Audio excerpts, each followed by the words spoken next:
Good morning, student.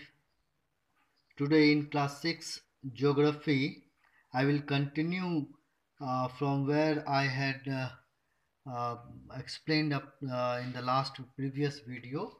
I discussed about the oceans, okay, the Pacific Ocean, the Southern Ocean, and now I will just give you an in this map. I will show you this Arctic Ocean, which is the shallowest ocean, the smallest ocean, the Atlantic Ocean, which is in the form of letter S, then the only ocean which is named after a country, that is the Indian Ocean, Pacific Ocean, which is the largest ocean, and the Southern Ocean. Now, importance of ocean. Ocean benefit us in many ways. So this ocean is of quite beneficial to us in many ways, like they are a source of food like fish. Okay, a lot of fishing activities take place in this ocean, and it is a good source of seafood like fish. Then other marine culture means those other fish and other creatures that live in the oceans in water, other marine creatures, and some seaweed. Seaweeds are also animals or creatures which live in the sea or in the oceans. Seaweed serve as animal feed and also as fertilizers. So they are very good source of fertilizers and also for animal feed. Oceans are also a great source of petroleum, natural gas, salt, other minerals and chemicals. So beside providing us food, oceans are also source of petroleum. You must be knowing about the Bombay offshore petroleum reserve of India. That is in the Arabian Sea around Bombay in the coastal area.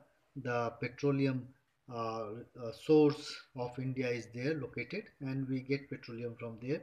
Then natural gas, salt also, the salt which we eat. Okay, it is also oceans are source of salt, and other minerals also we get from, and chemicals from ocean. They possess enormous energy in the form of tidal waves. Okay, uh, tidal waves, that is there are two types of tides, high tides and low tides, and during these tides huge waves are created, and by uh, with the help of turbines, which are moved by because of these waves, energy is produced. Okay, so that is called tidal energy. So it is also a enormous source of energy in the form of tidal waves. Then they provide the cheapest means of transport.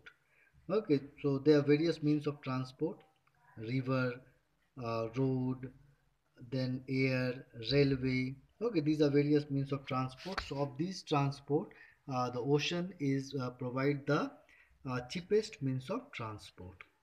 Then ocean help modify the temperature of the coastal areas. You have studied about the sea breeze, about the land breeze. Okay, so they help in modifying the temperature of the coastal area. That is, during the daytime, it lowers the temperature in the land because of the wind that comes from the ocean towards the land, and during the night time, uh, uh, the the wind from the land move or blow towards the ocean. So in this way they regulate the temperature.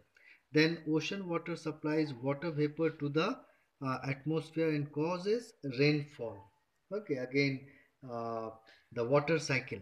You have studied about water cycle: evaporation, condensation, formation of cloud, and then rain. So this is how it supplies water supplies in the form of rain. Then what is sea? A sea is a part of an ocean that surrounds a landmass or a continent.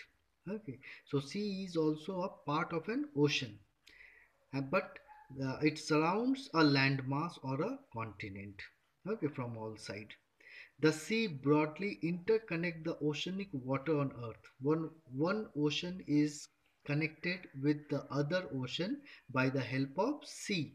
Okay, so over here you can, for example, you can see Indian Ocean and Pacific Ocean. They are interconnected. But in this interconnection, you will see many sea are there. Okay, Java Sea is there, Java Sea is there, Florence Sea is there, Timor Sea is there. Okay, so in this way, these are the sea which connect Indian Ocean with the Pacific Ocean. So in this way, these oceans, they are connected by the sea. So sometimes the interoceanic water on Earth, sometimes they are partly or completely surrounded by land. For example, Mediterranean Sea. Mediterranean Sea is the largest sea. Okay, and Mediterranean Sea is completely surrounded by land mass from all sides. If you want to see, I will show you over here. Uh,